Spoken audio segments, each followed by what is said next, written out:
New ইয়র্কের জ্যাকসনের থেকে আপনাদের সঙ্গে আছে আমি খালেদ মুহিদ্দিন। থাকে সেসব নিয়ে কথা বলার জন্য আজ আমাদের সঙ্গে রয়েছেন মানবতা বিরোধী অপরাধের মামলায় সাবেক প্রধানমন্ত্রী শেখ হাসিনার বিরুদ্ধে ফাঁসির রায় নিয়ে ব্যাপক প্রতিক্রিয়া দেখা যাচ্ছে আন্তর্জাতিক অঙ্গনে। এই রায় বাংলাদেশে বিভাজন আর সংঘাতকে আরো উস্কে দিতে পারে বলে আশঙ্কা করছে আন্তর্জাতিক বিভিন্ন সংস্থা। আবার বিচার প্রক্রিয়া গুরুতর দুর্বলতার অভিযোগও তুলেছে সংস্থাগুলো। সমালোচনার মিছিলে যোগ দিয়েছে অন্তর্বর্তী সরকারের ঘনিষ্ঠ হিসেবে পরিচিত আন্তর্জাতিক সংস্থাগুলো। হিউম্যান রাইটস ওয়াচের মতো প্রভাবশালী মানবাধিকার সংস্থা শেখ হাসিনাকে বাংলাদেশে প্রত্যর্পণ না করার জন্য ভারতের প্রতি সরাসরি আহ্বান জানিয়েছে। জাতিসংঘ বলছে অভিযুক্তদের অনুপস্থিতিতে বিচার করে মৃত্যুদণ্ড দেওয়ার কারণে আন্তর্জাতিক মান ক্ষুণ্ণ হয়েছে। আবার শেখ হাসিনার মৃত্যুদণ্ডের রায়কে চ্যালেঞ্জ করে জাতিসংঘে যাওয়ার ঘোষণা দিয়েছে ইন্টারন্যাশনাল কাউন্সিল অব জুরিস্টস। রায় নিয়ে অ্যামনেস্টি ইন্টারন্যাশনালও প্রশ্ন তুলেছে। আর এজিত এই রায়কে রাজনৈতিক প্রহসন বা পলিটিক্যাল ফার্স এবং ন্যায় বিচারের ব্যর্থতা বা মিসক্যারেজ অফ জাস্টিস বলেও আখ্যা দিয়েছে। এমন অবস্থায় শেখ হাসিনার বিরুদ্ধে মামলা এবং দণ্ড আন্তর্জাতিক সম্প্রদায়ের কাছে কতটা গ্রহণযোগ্যতা পেল তা নিয়ে উঠেছে প্রশ্ন। এই রায় আওয়ামী লীগ এবং শেখ হাসিনার প্রতি বৈশ্বিক সম্প্রদায়ের সহানুভূতি বাড়াতে সাহায্য করবে কিনা সেই আলোচনা উঠছে। এমনকি ওয়াশিংটন ডিসি ভিত্তিক দক্ষিণ এশীয় বিশ্লেষক মাইকেল কুগেলম্যান আশঙ্কা করেছেন এই রায় ভারতকে রাজনৈতিক সুবিধা দিতে পারে আর শেখ হাসিনার রাজনীতিতে ফিরে আসার পথও তৈরি করতে পারে। বিস্তারিত জানতে চলুন যাওয়া যাক বিশ্লেষণে। জুলাই আন্দোলনের সময় মানবতা বিরোধী অপরাধের মামলার ৩টি অভিযোগে শেখ হাসিনাকে দোষী সাব্যস্ত করে ১৭ নভেম্বর রায় ঘোষণা করা হয়। সাবেক স্বরাষ্ট্রমন্ত্রী আসাদুজ্জামান খান কামালও পেয়েছেন একই দণ্ড। আর রাজসাক্ষী হয় সাবেক আইজিপি চৌধুরী আব্দুল্লাল মামুনকে ৫ বছরের সাজা দেওয়া হয়।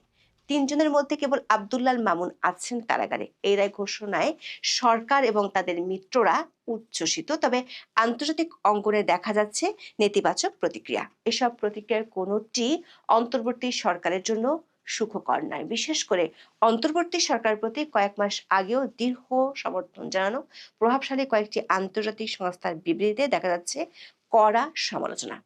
প্রশ্ন তোলা হয়েছে বিচার প্রক্রিয়ার স্বচ্ছতা এবং নিরপেক্ষতা নিয়ে। এই রায়কে প্রতিশোধমূলক বলেও অভিযোগ তোলা হয়েছে।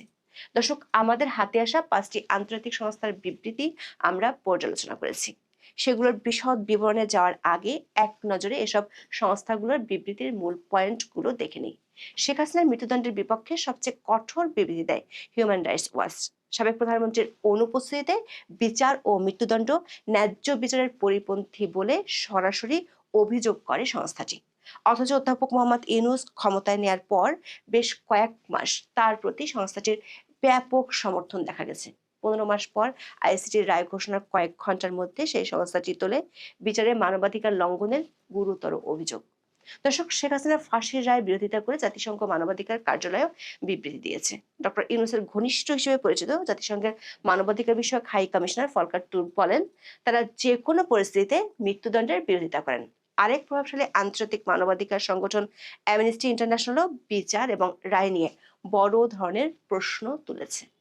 তাদের বিবৃতিতে বলা হয়, শেখ হাসিনার বিরুদ্ধে মৃত্যুদণ্ডের মধ্য দিয়ে ন্যায় বিচার প্রতিষ্ঠিত হয়নি। এদিকে লন্ডন ভিত্তিক আইনি প্রতিষ্ঠান ইন্টারন্যাশনাল কাউন্সিল অব জুরিস্টস শেখ হাসিনার মৃত্যুদণ্ডের রায়কে চ্যালেঞ্জ করে জাতিসংঘে যাওয়ার ঘোষণা দিয়েছে। দর্শক, মানবাধিকার সংস্থার পাশাপাশি কয়েকটি আন্তর্জাতিক প্রভাবশালী থিঙ্ক ট্যাঙ্কও শেখ হাসিনার বিরুদ্ধে রায় নিয়ে উদ্বিগ্ন। যুক্তরাষ্ট্রের the Atlantic council on international relations মনে করছে, এই রায় শেখ হাসিনার মৃত্যুদণ্ড বাংলাদেশের জনগোষ্ঠীকে আরো 2 মেরুতে ঠেলে দেবে। দর্শক, আন্তর্জাতিক এসব নামকরা ও প্রভাবশালী সংস্থার সমালোচনার প্রধান জায়গাটি হলো বিচার প্রক্রিয়ার মৌলিক ত্রুটিসমূহ, বিশেষত আসামির অনুপস্থিতিতে বিচার ও মৃত্যুদণ্ডাদেশ প্রদান।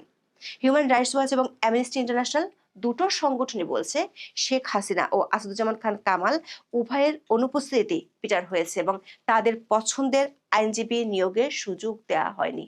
যদিও রাষ্ট্রপক্ষ আইনজীবী হিসেবে আমির হোসেনকে নিয়োগ করেছিলেন, কিন্তু এই আইনজীবী আসামিদের কাছ থেকে কোনো নির্দেশনা পাননি। সবচেয়ে বড় কথা, আদালত নিযুক্ত এই আইনজীবী প্রসিকিউশনের অভিযোগের বিপরীতে কোনো সাক্ষীও হাজির করেননি। International convention on civil and political রাইটসের 14 নম্বর অনুচ্ছেদ অনুযায়ী অভিযুক্তের মৌখিক শুনানির অধিকার থাকা আবশ্যক, যেখানে তিনি নিজে উপস্থিত থাকতে পারেন বা আইনজীবীর মাধ্যমে প্রতিনিধিত্ব করতে পারেন। জাতিসংঘের মানবাধিকার কার্যালয় বলছে, যখন বিচার অনুপস্থিতিতে পরিচালিত হয় এবং তার ফলস্বরূপ মৃত্যুদণ্ড আসে, তখন আন্তর্জাতিক মানদণ্ড রক্ষা করা নিয়ে প্রশ্ন ওঠে। অ্যামনেস্টি ইন্টারন্যাশনাল বলেছে, এই অনুপস্থিতিতে বিচারের কার্যক্রম নজিরবিহীন দ্রুতগতিতে শেষ করা হয়েছে।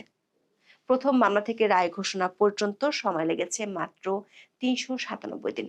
অ্যামনেস্টি এই গতিকে গুরুত্বপূর্ণ ন্যায্য বিচার সংক্রান্ত উদ্বেগ সৃষ্টির কারণ হিসেবে দেখছে। তাদের মতে এই ধরনের জটিল ও গুরুত্বপূর্ণ মামলায় এমন স্পিড গুরুতর প্রশ্ন সামনে এনেছে।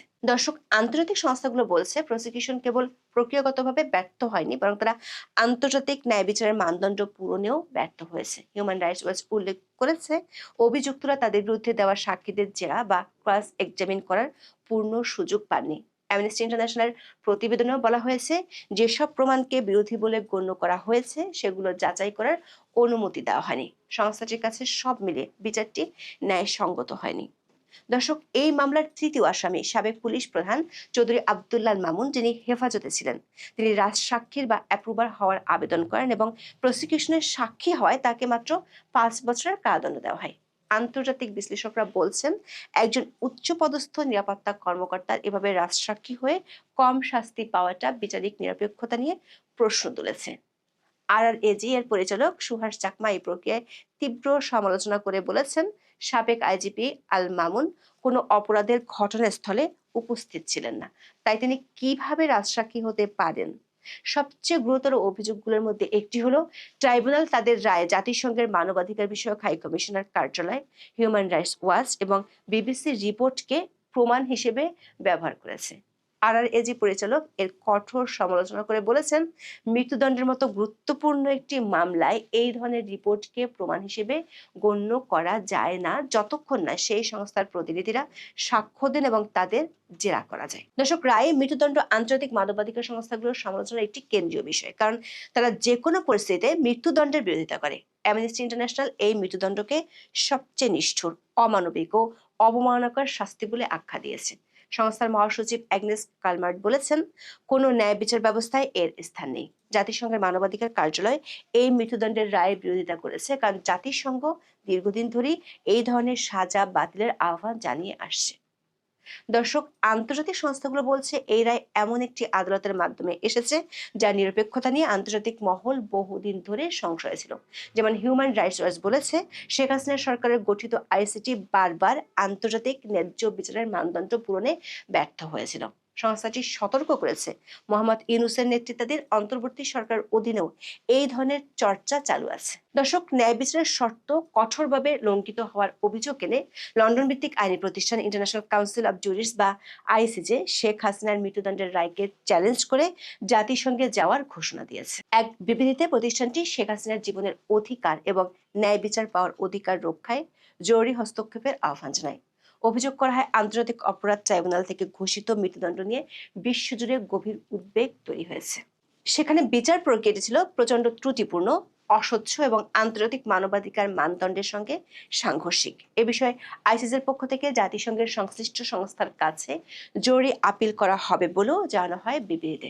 বলা হয়, কোনো মৃত্যুদণ্ড ঘোষণার প্রক্রিয়া অবশ্যই এবং স্পষ্টই প্রমাণের ভিত্তিতে হতে হবে, অথচ এক্ষেত্রে ন্যায় বিচারের মৌলিক উপাদানগুলো স্পষ্টভাবে অনুপস্থিত। পুরো প্রক্রিয়াটি রাজনৈতিক উদ্দেশ্য প্রণোদিত এবং আন্তর্জাতিক মানবাধিকারের সঙ্গে সাংঘর্ষিক। দর্শক, ৭১ মানবতা বিরোধী অপরাধের মামলায় মৃত্যুদণ্ডাদেশ পাওয়া আসামি জামাত ইসলামের তৎকালীন ভারপ্রাপ্ত secretary general ATM Azharul Islam এই সরকার ক্ষমতায় আসার পর একদম খালাস পেয়ে যান। 2014 সালের 30 ডিসেম্বর আন্তর্জাতিক অপরাধ ট্রাইব্যুনাল জামাত ইসলামের এই নেতা ATM আজহারুল ইসলামকে 3টি অভিযোগে মৃত্যুদণ্ড এবং 2টি অভিযোগে কারাদণ্ড দেন। 6টি অভিযোগের মধ্যে একটি থেকে তিনি খালাস পেয়েছিলেন। তার বিরুদ্ধে অভিযোগ ছিল, 1971 সালে মুক্তিযুদ্ধের সময় রংপুরের ঝাড়ুয়ার বিলের কাছে হিন্দু অধ্যুষিত একাধিক গ্রামে পরিকল্পিত হামলায় তিনি অংশ নিয়েছিলেন। এতে প্রায় 1200 জন নিহত এবং আরও 200 জনেরও বেশি মানুষকে অপহরণ ও হত্যা করা হয়েছিল। এসব অপরাধে মৃত্যুদণ্ডে দণ্ডিত হয়েছিলেন আজহারুল, কিন্তু অন্তর্বর্তী সরকার ক্ষমতায় আসার পর তিনি খালাস পেয়ে যান। সে সময় যিনি জনাব আজহারুলের আইনজীবী ছিলেন, তিনি আবার এখন রাষ্ট্রপক্ষের চিফ প্রসিকিউটর হয়েছেন। মানবাধিকার সংগঠন RRAG বিষয়টি তুলে ধরে বলেছে, ক্ষমতার পালাবদলে অনেক কিছু বদলে যেতে পারে, যেখানে দেখা যাচ্ছে ক্ষমতা যার আইনও তার। একই অভিযোগে আইসিটি নিয়ে কঠোর অবস্থান তুলে ধরেছে অ্যামনেস্টি ইন্টারন্যাশনালও। সংস্থাটির বিবৃতিতে বলা হয়, এই বিচারটি এমন এক আদালতে হয়েছে যেখানে স্বাধীনতার অভাব এবং অন্যায্য প্রক্রিয়ার ইতিহাস রয়েছে। দর্শক, শেখ হাসিনার এই মৃত্যুদণ্ডের রায় কেবল আইনি জটিলতা তৈরি করেনি, এটি বাংলাদেশের অভ্যন্তরীণ রাজনীতি এবং আন্তর্জাতিক সম্পর্ককে গভীরভাবে প্রভাবিত করবে, এমনটাই মনে করছেন আন্তর্জাতিক বিশ্লেষকেরা। যুক্তরাষ্ট্রের the Atlantic council on international relations 3জন বিশ্লেষকের মতামত তুলে ধরেছেন। তাদের মধ্যে একজন হলেন নামকরা দক্ষিণ এশীয় বিশ্লেষক মাইকেল কুগেলম্যান। তিনি বলছেন, শেখ হাসিনাকে ফেরত চেয়েছে বাংলাদেশের পররাষ্ট্র মন্ত্রণালয়। মাইকেল কুগেলম্যান বলেছেন, এই রায় ভারতকে একটি বড় বন্ধন বা মেজর বাইন্ডে ফেলেছে। ভারত শেখ হাসিনার ঘনিষ্ঠ বন্ধু হওয়ায় এই রায়ের কারণে ফেরত দিবে না। আরেক বিশ্লেষক ওয়াহিদুজ্জামান নূর মনে করেন, শেখ হাসিনার অনুপস্থিতিতে এবং মৃত্যুদণ্ডের রায় দেওয়ায় ভারতে শেখ হাসিনাকে প্রত্যর্পণের বাস্তবসম্মত সম্ভাবনা কার্যত দূর হয়ে গেছে। এক্ষেত্রে হিউম্যান রাইটস ওয়াচ দিল্লিকে পরামর্শ দিয়েছে। সংস্থাটি শেখ হাসিনাকে ফেরত না দিতে ভারতকে আহ্বান জানিয়েছে। সংস্থাটির বিবৃতিতে বলা হয়, বাংলাদেশের জবাবদিহির প্রচেষ্টাকে ভারতের অবশ্যই সমর্থন করা উচিত, তবে প্রত্যর্পণ চুক্তির আওতায় যাদের ফেরত যাওয়া হচ্ছে তাদের জন্য ভারতে অবশ্যই যথাযথ প্রক্রিয়া আইনি শুনানির সুযোগ রাখতে হবে। কোনো ব্যক্তিকে এমন কোনো দেশে প্রত্যর্পণ করা উচিত নয় যেখানকার বিচার আন্তর্জাতিক ন্যায্যতার মানদণ্ড পূরণ করে না এবং এ কারণে মৃত্যুদণ্ড হতে পারে। আন্তর্জাতিক বিশ্লেষকদের আশঙ্কা, এই রায় বাংলাদেশের বিভেদের রাজনীতিকে আরো কঠিন করে তুলবে। আটলান্টা সেন্টারের বিশ্লেষণে রুদাবে শহীদ বলেছেন, এই মৃত্যুদণ্ডাদেশ বাংলাদেশের সহিংস রাজনৈতিক গতিপথে একটি গভীরভাবে মেরুকরণকারী মুহূর্ত। দেশের মানুষ এখন দুই শিবিরে বিভক্ত হয়ে যাবে। আওয়ামী লীগ নিষিদ্ধ হওয়ায় এই রায় রাজনৈতিক মেরুকরণকে আরো জটিল করবে। দর্শক, জাতিসংঘ তাদের বিবৃতিতে একই ইঙ্গিত দিয়েছে। ভলকার তুর্কের বিবৃতিতে জাতীয় ঐক্য প্রতিষ্ঠা এবং বিদ্বেষ দূর করার আহ্বান জানানো হয়েছে। দ্য আটলান্টিক কাউন্সিলের মতে, বাংলাদেশের নির্বাচনের উদ্যোগ নেওয়া হলেও পথটি মোটেও সহজ নয়। আওয়ামী লীগ প্রতিরোধের ঘোষণা দিয়েছে, তাদের ছাড়া নির্বাচন করলে একপেশে রাজনৈতিক পরিস্থিতির ঝুঁকি আছে। কার্যত আওয়ামী লীগ নিষিদ্ধ করা হয়েছে। এর মধ্যে এমন রায় সহিংস মেরুকরণ কমানোর পরিবর্তে আরো বাড়াতে পারে।